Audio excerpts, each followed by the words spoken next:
une série de vlogs sur la destination de Tenerife. Et sur cette première journée, je la fais tout en voix off parce qu'on a filmé des rushs mais sans vraiment de commentaires. Donc on est parti de Lyon avec un vol direct par EasyJet jusqu'à Tenerife Aéroport Sud. Il y a un peu moins de 4 heures de vol grosso modo, donc ça s'est très bien passé. Même si dans un petit avion avec pas beaucoup de place comme dans les EasyJet, c'est, on va dire, la durée un peu maximale de vol. Après je pense que c'est un peu inconfortable. On a eu une vue magnifique sur le TID en arrivant, c'était vraiment trop de la chance de voir ça depuis l'avion. Donc ça augurait vraiment une bonne semaine, enfin une bonne dizaine de jours. On est allé récupérer notre voiture de location qui était une petite A1. On avait pris une voiture plutôt petit gabarit parce que certaines routes sont un petit peu compliquées pour les gros véhicules. On a fait un premier stop à l'Arco de Tarao.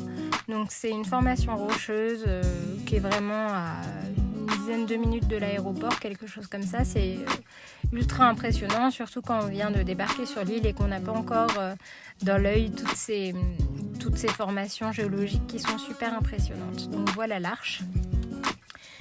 C'est vraiment un joli spot. Après c'est très rapide à visiter, hein. Il y a 3 minutes de marche pour aller jusqu'à l'Arche. Il y a un petit parking en haut sur lequel on peut se garer, c'est gratuit. Et puis voilà, on marche un petit peu dans ce paysage désertico-lunaire. Et on y retourne, il n'y a pas grand chose de plus à faire par là-bas à ma connaissance. Nous on a fait route vers le nord puisque notre premier hôtel pour 6 nuits était à Puerto de la Cruz. Donc on a traversé, remonté en fait toute la côte sud et puis après traversé l'île pour arriver donc sur la côte nord. Et là vous nous voyez arriver à notre hôtel, le Best Semiramis. Donc j'ai mis un hôtel tour.